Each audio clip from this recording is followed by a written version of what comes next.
नमस्कार, मी नेहा. असं आहे सगळं या आपल्या चॅनलवर तुमच्या सगळ्यांचं मनापासून स्वागत. आज मी व्हिडिओ का करतेय खरं तर मलाही माहिती नाहीये. म्हणजे असा काही विषय डोक्यात ठेवून वगैरे मी काही शूट करायला आलेली नाहीये. पण मी आता बघतेय खूप दिवस झाले YouTubeवरती किंवा Facebookवरती वगैरे कुठले व्हिडिओ शेअर होतात.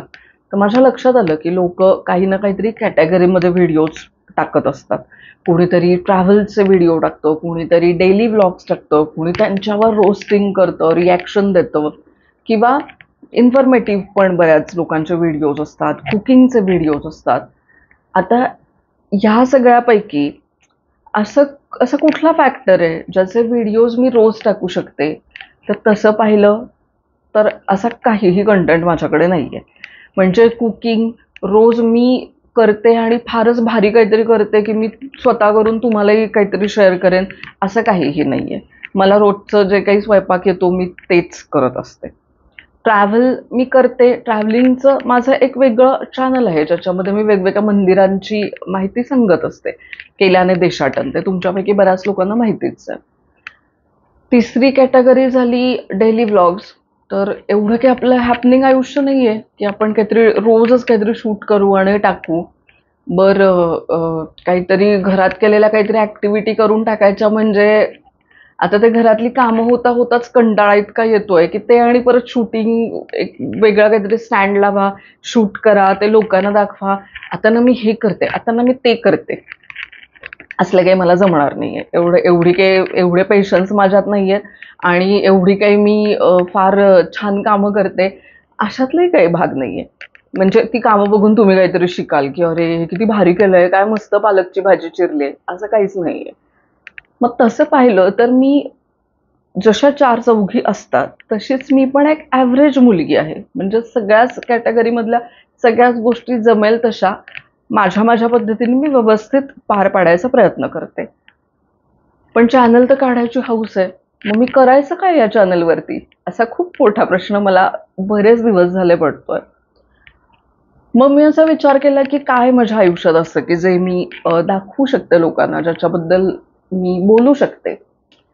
तर मी गावातल्या एका जॉइंट फॅमिलीमधून आलेली मुलगी आहे आणि आता मेट्रो सिटीमध्ये जवळपास अगदीच न्यूक्लिअर फॅमिलीमध्ये आणि त्यातल्या त्यात पण सासू-सासरे वेगळीकडं, मी वेगळीकडं असं काहीतरी एक आयुष्य आणि मग तुम्ही खूप मोठ्या फॅमिलीतून अचानक तुम्ही एकटे येऊन राहता ना, तेव्हा अनसेड स्ट्रगल खूप जास्त असतं. म्हणजे तुमचे इमोशनल स्ट्रगल पण असतात. बऱ्याच गोष्टी जॉइंट फॅमिलीमध्ये जी तुमची कामं पण पटापटा होऊन जातात किंवा तुम्हाला गाईड करायला खूप लोकं असतात. आणि मी खूप फॉर्च्युनेट आहे, की माझ्या फॅमिलीमध्ये खूप लोकं अशी आहेत, ज्यांनी वेळोवेळी आम्हाला असं नाही, असं करायचं असतं, हे काम हे नाही.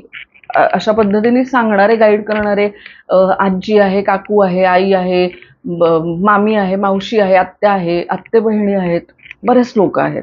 त्याच्यामुळं या सगळ्यांकडनं शिकत-शिकतच आम्हाला जे काही थोडंफार येतंय म्हणजे मला तरी, ते मला असं वाटतं, की मी ते करत असते.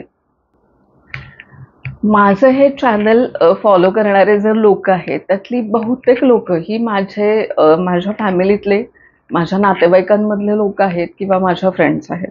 आणि मग काही अजून नव्याने कोणी चॅनलला सबस्क्राईब केलेले असतील तर ते पण आहेत. तर साधारण तुमच्या सगळ्यांनाच माहिती आहे, की मी किती नॉनस्टॉप बडबड करू शकते. मला बोलायला खूप आवडतं आणि कुठल्याही टॉपिकवर बोलायला आवडतं. पण मुंबईसारख्या शहरामध्ये वेळ कुणाला आहे इतक्या गप्पा मारायला? जसं गावात, घरात आपण खूप बोलत असतो, तसं इकडे इतका काही वेळ कुणी देत नाही. शिवाय इकडं वागण्याची, जगण्याची एक वेगळी पद्धत असते. म्हणजे लोकं एकमेकांच्या आयुष्यात फार नाही डोकवत किंवा दुसऱ्यांसाठी काहीतरी खूप ॲडजस्ट करायचं आपलं आयुष्य असंही नसतं. म्हणजे जर माझी वेळ, माझा त्या दिवशीचं एकंदरीत काय प्लॅनिंग आहे, त्याच्याबरोबर तुझं मॅच झालं, तर मग आपण एकत्र प्लॅन करू. जोपर्यंत एकत्र आहोत, तोपर्यंत आपण अशा पद्धतीने वावरू, की अरे, आपण म्हणजे काय, आपण ना फॅमिलीसारखेच आहोत. पण एकदा तो कार्यक्रम संपला, की तू तुझ्या घरी, मी माझ्या घरी. त्याच्यामध्ये कुठली बॉन्डिंग डेव्हलप होणं हा प्रकार फारसा होत नाही. हे मी खरं सांगते. हे हे जे माझं ऑब्झर्वेशन आहे, ते मी सांगतेय. पण असं काही नाही, मेट्रो सिटीत पण किंवा मोठ्या शहरांमध्ये सुद्धा तुम्हाला गावातून एकटे येऊन राहिल्यानंतर तुम्हाला खूप छान फ्रेंड्सही मिळू शकतात. तुमच्यापैकी बऱ्याच जणांचे ते असूही शकतात. जर तुम्ही तसे लकी असाल तर मला तुम्ही नक्की कमेंट करून सांगा की तुम्ही त्या लोकांपैकी आहात का. बघा माझं बोलणं किती भरकटत आहे.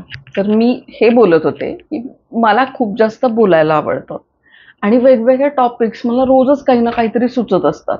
रायटिंग करत असताना असं वाटतं अरे ह्या मुद्द्याबद्दल काहीतरी बोललं पाहिजे. पण कुणाशी बोलायचं, कुणासोबत शेअर करायचं.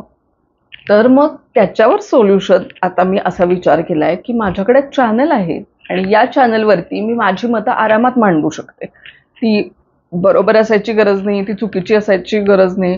ती तुम्ही माझीच माणसं आहात, त्याच्यामुळे तुम्ही काही मला जज करणार नाहीत आणि तुम्ही केलंच जज तरी मला काही फार वाईट वाटणार नाही त्याचं. काय आपल्या घरातलीच गोष्ट आहे ना जी काय ती.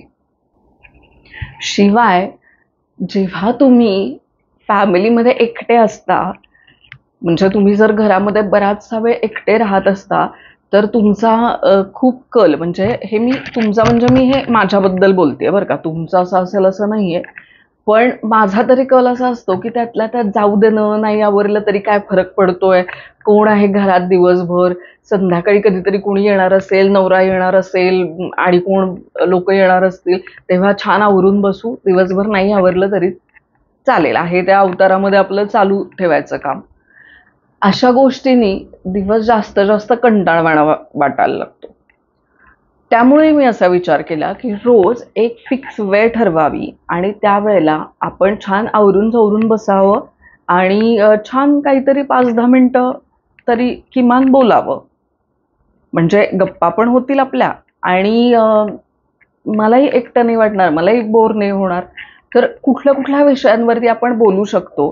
हां, म्हणजे आता तुम्ही म्हणाल की काहीतरी कुठल्यातरी सायन्सच्या विषयांवरती बोल वगैरे, असं काही नाही. साधे, सोपे, रोजच्या आयुष्यातले आपले जे टॉपिक्स असतात, अशा वेगवेगळ्या विषयांवरती मला जे सुचेल ती बडबड मी करत राहीन. तुम्हाला जे ऐकायचं ते तुम्ही ऐका. कधीतरी आपण जॉइंट लाईव्ह घेऊ शकतो, ज्याच्यामध्ये तुम्ही पण ॲड होऊ शकता आणि तुम्ही सुद्धा तुमची मतं सांगू शकता. तर असं आहे सगळं. आजच्या व्हिडिओचा फक्त एवढाच विषय होता. तुमचं मत काय याच्याबद्दल? मला नक्की सांगा.